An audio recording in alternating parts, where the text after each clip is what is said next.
I'm Nirupama Subramanian, and you're watching South Asia Matters on Awaaz South Asia. My guest today is Dr. Ayesha Siddiqa, Senior Fellow at King's College, London, and the author of two important books on Pakistan, the better known of which is Military Inc. Inside Pakistan's Military Economy.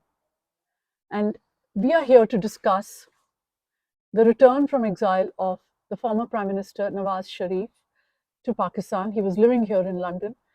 And Aisha, welcome to the show. Uh, my first question to you is this return from exile of Nawaz Sharif, what does it mean for him and for Pakistan? Is it the end of Naya Pakistan that was promised by Imran Khan and a return to the Purana Pakistan? Well, thank you, Nirupama, for inviting me.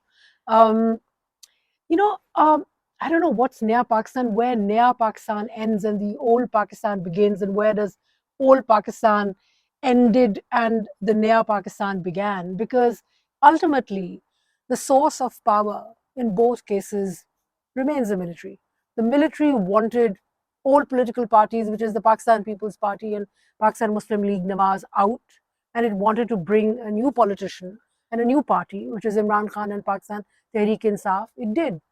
It failed, rejected him, pushed him back, brought Nawaz Sharif, and led to return of Nawaz Sharif. Now that's a cycle which has repeated itself since the 1950s, I would say, or more precisely since since the 1980s. So I get it that he has come, Nawaz Sharif has gone back with the blessings of the military because the events since May 9th this year have shown that the military is, in a sense, all powerful. It has taken full control of the situation in political situation in Pakistan, and that every politician has to work with the military. I get that. But why does Nawaz Sharif trust the military? Because he has been done in by the military once in 1999. And then there was, when he was ousted in a coup by General Pervez Musharraf. And then in 2016, 2017, his conviction and then disqualification for life. All that came from the judiciary, but it is widely seen as having a military hand at the back of those decisions. Why does he trust the military so much? I don't think that there is any love lost between Nawaz Sharif and the military. This morning I was reading this comment by popular columnist Fasi Zaka, and he said, um, "This is Nawaz Sharif version 4.0. He has he has more installs than Microsoft Word." Now, basically, what it means is that not that there isn't trust, that there is trust between him and the military, and vice versa, but that both have come back to work with each other. Nawaz Sharif has to take, hold the military's hand to get into power, return to power, and the military has to bring him back in order for the country to move forward, at least a step forward, rather than two steps backward, which it did with Naya Pakistan and Imran Khan. So you're saying that the military now realizes that Nawaz Sharif is the only person among in this whole stable of politicians that Pakistan has to offer who can actually repair the economy and perhaps repair the polity to the extent that the military um, wants it repaired. Is that what you're saying? That he is the one that can actually do all this, and that they believe that he's the one who can do all this?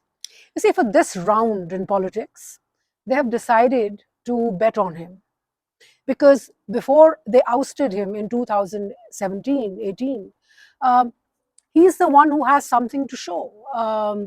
He was building infrastructure, the GDP growth rate was 6.1%, inflation was low, under 3%. foreign currency rate was higher than what it is now. So something was happening. Tax collection was much better in the last in Nawaz Sharif's last government. So, like bureaucracy, see how do bureaucracies behave? Bureaucracies look at the record and then they go by that. So Nawaz Sharif's record is better than any other party. Right. So you're making a big assumption there, which is that he is going to run the country, and before that, he's going to win elections. So, uh, is this a fixed match? You think already that he's going back? There's going to be elections. I think the date for elections is sometime in February. Is it? Has Yeah, it been? it hasn't been announced, but Yeah. February roughly we know that's when they're Right. going to have elections. So that he's going to contest elections in the first place, which assumes that that his disqualification for life will be set aside by the court. Then the second thing is that he's going to win that election, and the third thing, of course, is that he's going to be the prime minister. So, where are all these assumptions coming from, Dr. Siddiqa? Well, as you said, these are all assumptions. Right now, what we know is that the military is ready to bet on Pakistan Muslim League, Nawaz.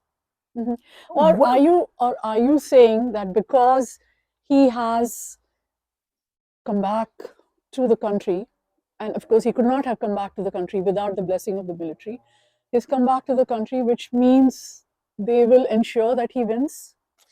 See, what they will ensure right now is that PMLN takes the cake, especially in Punjab, which is very central to Pakistan's politics, and So, where the battle is. It could be Nawaz Sharif, it could be Shehbaz Sharif. So it's not decided, but PMLN will go into elections early next year with Nawaz Sharif heading the march.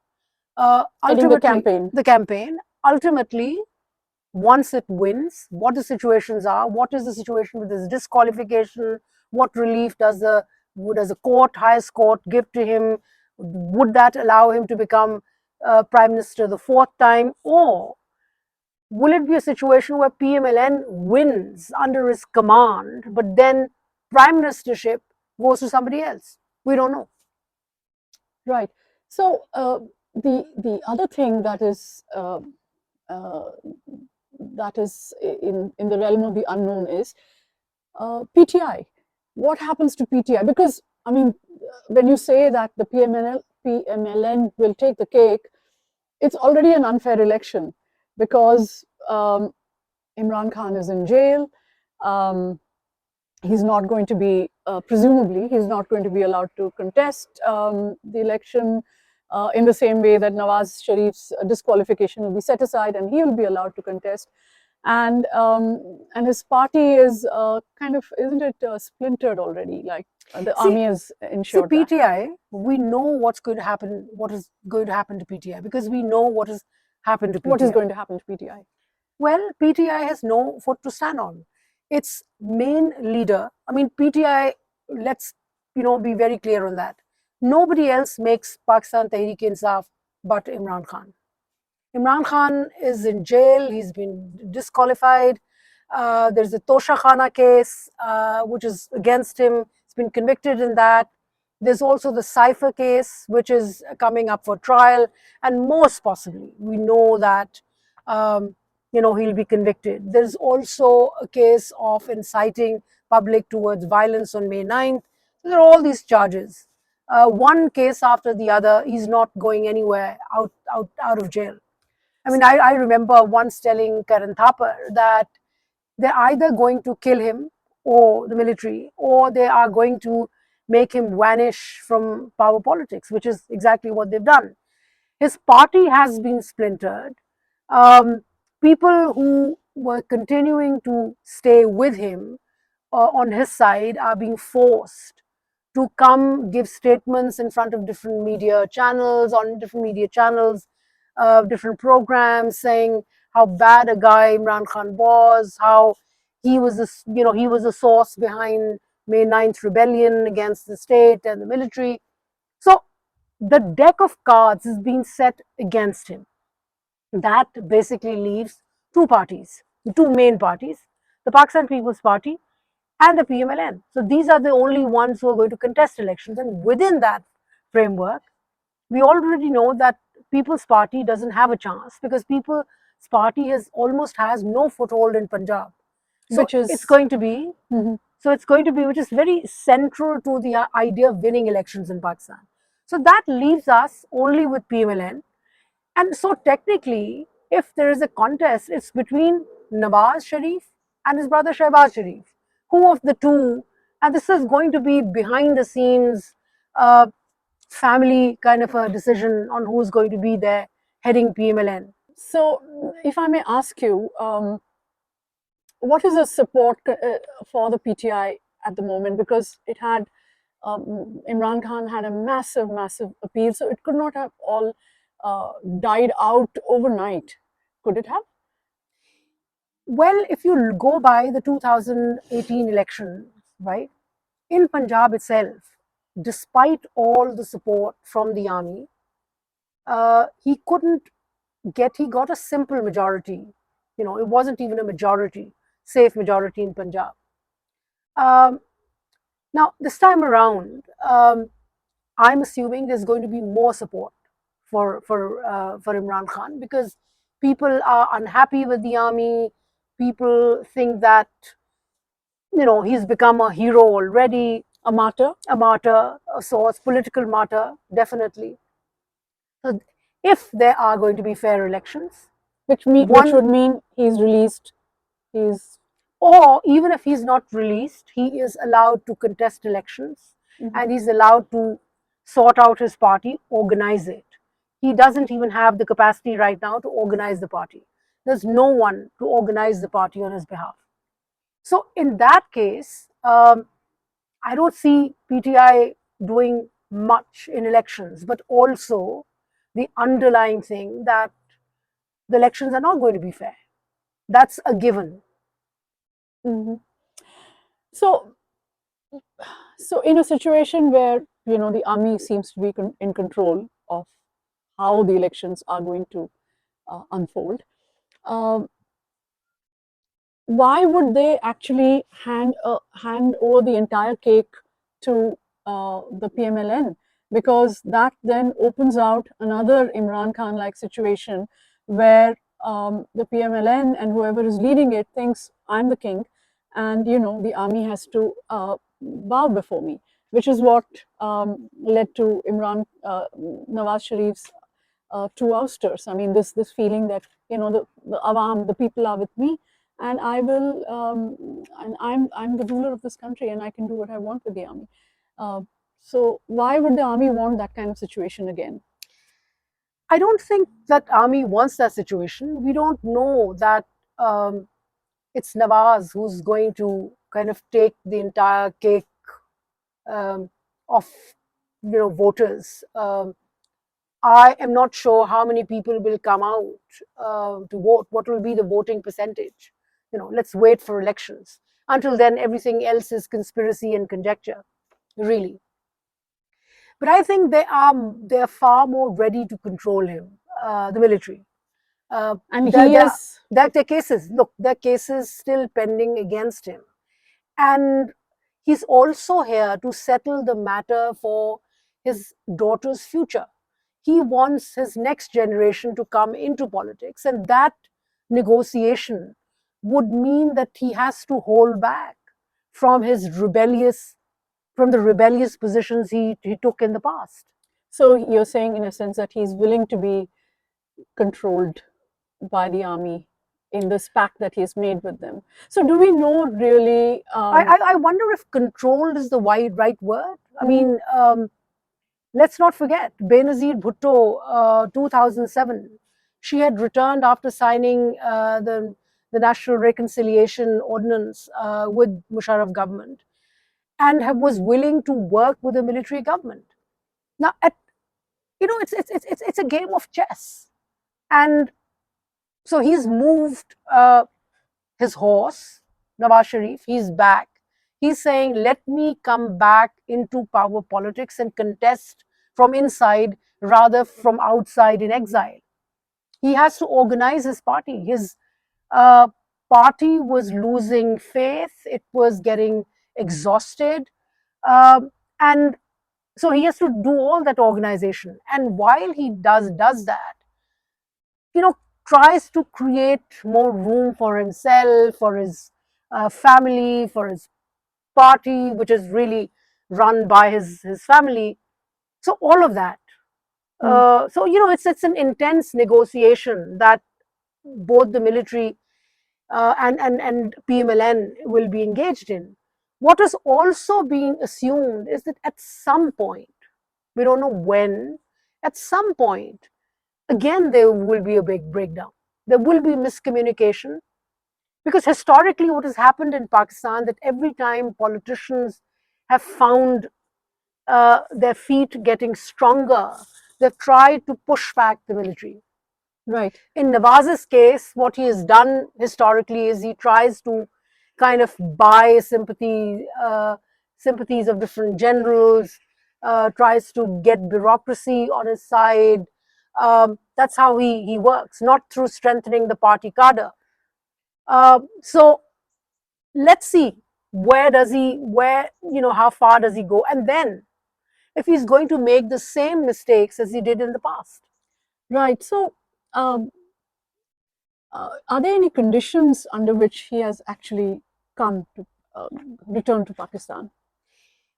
I mean, I'm sure there are conditions, and one of the conditions being that he's not going to challenge the military and he's not going to be offensive towards the military and the army chief, uh, and he's going to kind of, you know, work with them. Very clearly, one of the instructions he was given before holding the Jalsa at Minar-e-Pakistan was not to malign or mention by name any institution, which means the generals and the judges. So, what did you think about the turnout at the Minar-e-Pakistan Jalsa? Because I hear it was huge and perhaps even bigger than the one that Imran Khan held at the same venue, which was supposed to be a turning point in his career. So, Yes, it was a big Jalsa, and you know, what else could have been a big Jalsa? Because now it's his own party support. I mean, it's a Pakistan. Don't forget, is a country of 220 million people and more, in fact. And so, get over 100,000 people to come to Lahore. You know, I'm sure after being exiled in 4 years, this is he deserved that. And also the fact that there's nothing which stops um, people from coming. The military is completely supporting him. They were happy to assist in whatever way to ensure that this jalsa is successful. The point is, where do we go from here? The jalsa is good, does not necessarily mean that election victory will also look like that. hmm, Uh, if that is, if uh, elections are free and fair. Um, so this is a big show of power from PMLN to indicate that he's back and that uh, he's going to take ground from PTI and move on.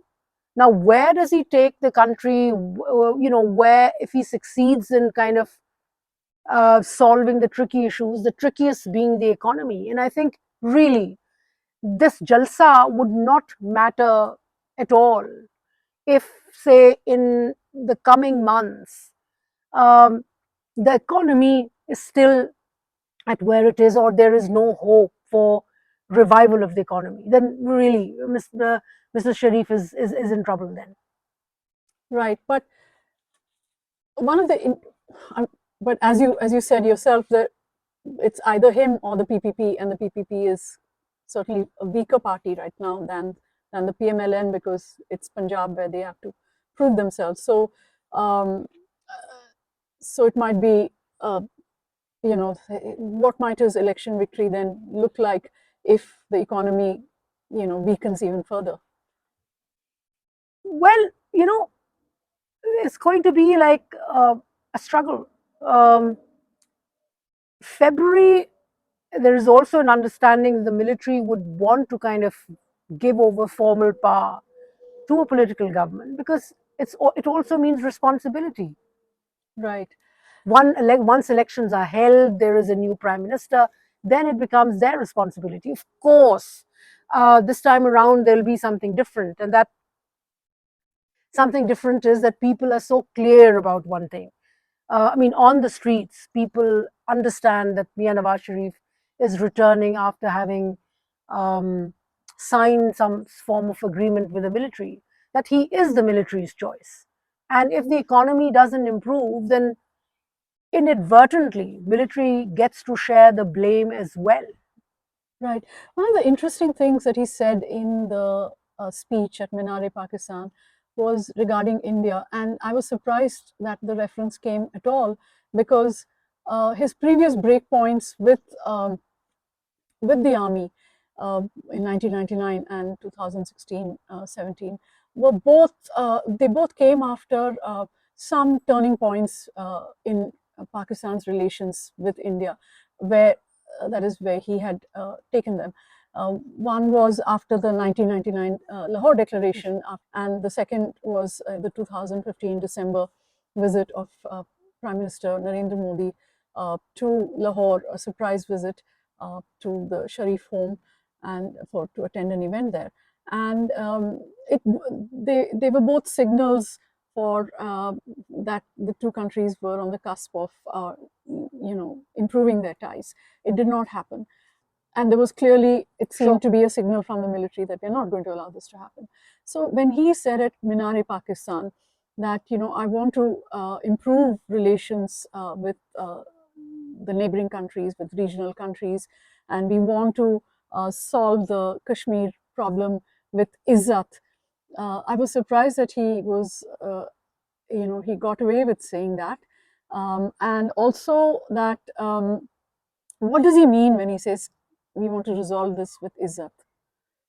See, what he means is that perhaps going back to the moment of Lahore Declaration. Lahore Declaration was the high point in the recent history of India-Pakistan peace initiative.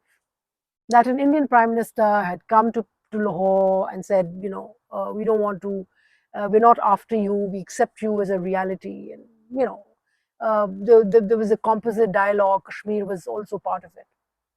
I don't think that Nawaz Sharif is looking at reversal of Article 370 or or 35A. He's not looking for that, but he's talking about talks. He's talking about the same thing which previous regimes had also done. That give some respite to the Kashmiris. Uh, I mean, Kashmiris is a big vote bank in Pakistan, so he can't abandon them. I think what is important also is that what it indicates is that now Pakistan has entered a phase where military and political leadership agree on finding a peaceful solution and resumption of ties with India. The indicator, what it indicated, that the fact that he mentioned it at all, that we're going to have ties with good relations with neighbors, trade, etc., means that there is an understanding also in the army GHQ that we have to move forward in relations with India. See, the mistake that was made in the previous term, 2013 to 18, where, Nawaz Sharif was gung-ho about trade with India, we have to move on, etc. And a lot of movement, honestly, was made on both sides. The breakup point was when Narendra Modi came to Lahore and had this private conversation with Nawaz Sharif. That's where the army got nervous. You see, army and that time, General Kiani, I mean, I remember, you must have heard about it. You were probably there were you there in Pakistan then? In 2010? 10, yeah. Yeah, I was. So, if you remember that the conversation then used to be that, Kiani wants trade with India. Yeah. So what happened? I mean, he was actually helping the study, ICRIER from India and LUMS from Pakistan. They were holding studies, there were seminars, there were meetings happening to bring businessmen and industry on both sides together. And former ambassador to Yeah. High Commissioner to Pakistan, Ambassador Sharif Sabharwal, has a very detailed chapter in his book about how they were so close to an agreement on trade. And so what I want to remind you is that during all of that, the army was on board. I mean, they would assist getting people visas, people who travel from India, etc., all of that. Now, this private one-to-one meeting gave them the sense that it's Nawaz who wants to have complete agency and ownership of the process. They're extremely fearful of that. Completely civilians completely taking over and doing something all on their own with India makes them very, very nervous. Now, of course, the situation is even more different because Pakistan has, last year came out of the Financial Action Task Force, grey list. Jihadism is not something it can afford to do any longer. Now, in that, it still requires a very complex but tenderly held internal negotiation inside Pakistan between the political forces and the military to ensure that they go together when talking to next, to India. So the Pakistan army, you're saying, is here to stay as a stakeholder in national political life. It is. When was it not? Yeah, and that this is something that Nawaz Sharif will have to take on board, whatever he does. Yes, he will have to. I mean, look, he's returning the fourth time, right? First time 1990, then 1996, then 2013. Returning as prime minister. Yeah, returning as prime minister, and also commanding power politics. So we don't know the fourth time if he's going to be the prime minister, but we definitely know that his party is in the run. Now, and I'm sure he's learned a lot of lessons. I'm sure he's seen a lot. Let me correct myself. I'm sure he's seen a lot. Whether he's learned lessons is, I don't know. As he moves on, we'll find out more if he's learned any lesson. What we definitely know is that he's not learned any lesson about allowing the senior most general to become the army chief. It's always a political choice. Right. From what I've heard is that the Pakistan People's Party was happy with whoever became the army chief, because their contention was whoever becomes the army chief takes the same line as the institution. So why, be picky on who to make the next army chief? And every time Nawaz Sharif has made the choice, it has come back to bite him.